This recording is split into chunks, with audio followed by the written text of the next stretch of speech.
Okay, let's be real.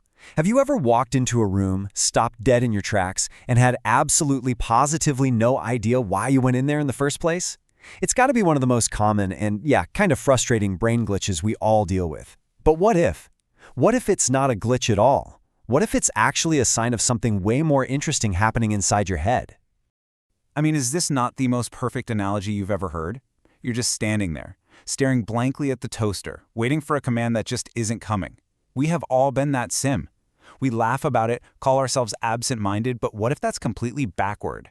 What if your brain is actually working too well? And right there, that's the big question we're diving into.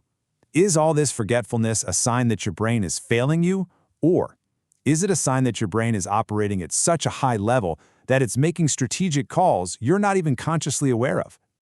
Yeah, exactly. Forget bug, think feature. We're going to dig into this idea that this thing we see as a flaw, well, it isn't a flaw at all.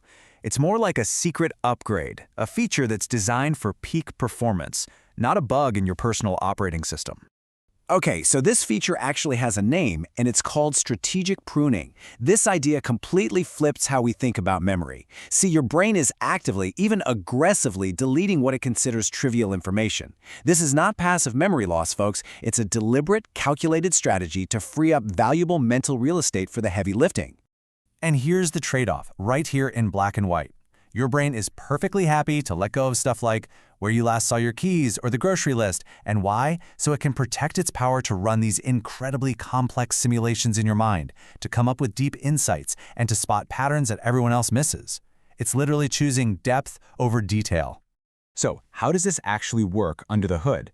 Let's peel back the layers and get into the science of it all. We're about to look at the mechanics of your brain's high-speed processor to really understand why it's so good at, well, forgetting. You know, for a lot of deep thinkers, the brain is never really off. It's like a pattern-seeking missile, just constantly analyzing conversations, behaviors, data, you name it. This 24/7 scanning process creates a huge cognitive load. It's like running a supercomputer all day, every single day. And that kind of processing power, it requires some serious resource management. Think of your brain like a top-of-the-line smartphone. You're never just running one app, are you? No way. You've got all these processes running in the background. You're playing mental chess 10 moves ahead, you're replaying that weird conversation from yesterday, you're analyzing micro-expressions on someone's face. With all that going on, is it really any surprise that the system decides to close the "Remember to buy eggs" app just to save some battery? Now, for people with what's called high sensory processing sensitivity, this whole process gets kicked into overdrive. For them, that cognitive and emotional hard drive fills up unbelievably fast, which makes this whole strategic pruning thing an absolutely essential survival tool. Here's a really powerful way to picture it. If you're a highly sensitive person, you're not just processing your own stuff. You're basically an open Wi-Fi router, constantly downloading the stress, the moods, and the emotional data from everybody around you. I mean, that is a massive, massive amount of information to process, and it can lead to overload in no time. So your brain has this amazing built-in defense mechanism, and it follows a pretty clear path. First, that sensory overload hits. Then your cognitive performance starts to dip. And in response, your brain hits the button for strategic pruning. It starts clearing out all the noise, all the mundane details. This is a protective measure, you know? It's designed to stabilize the whole system and prevent a total meltdown. And this explains so much about why deep thinkers and creative types crave silence. It's not about being antisocial. That quiet, it's not empty space at all.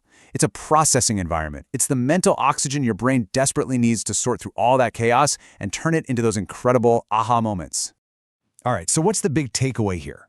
What do we do with all this? Well, it's time to totally reframe all that self-criticism. Instead of fighting against your forgetfulness, it's time to embrace how your mind is wired and start working with its unique strengths, not against them. Let's get one thing straight. Your brain is not designed to be a perfect filing cabinet for tiny, trivial facts. It's an engine built for innovation, for survival, for seeing the big picture. You are a pattern seeker, an innovator, who just happens to be living in a world that's obsessed with trivial little distractions. If you remember one thing from this, let it be this. Your brain is not a broken bucket, leaking memories all over the place. It's a highly sophisticated filter, and it's actively making a choice every single second of every day. It's choosing profound, meaningful depth over distracting, trivial noise. So I'll just leave you with this little thought to chew on. The next time you forget where you put your phone, instead of getting all frustrated with yourself, just pause and ask, what bigger, more complex problem was my brain chewing on in that moment? What deep patterns was it trying to connect?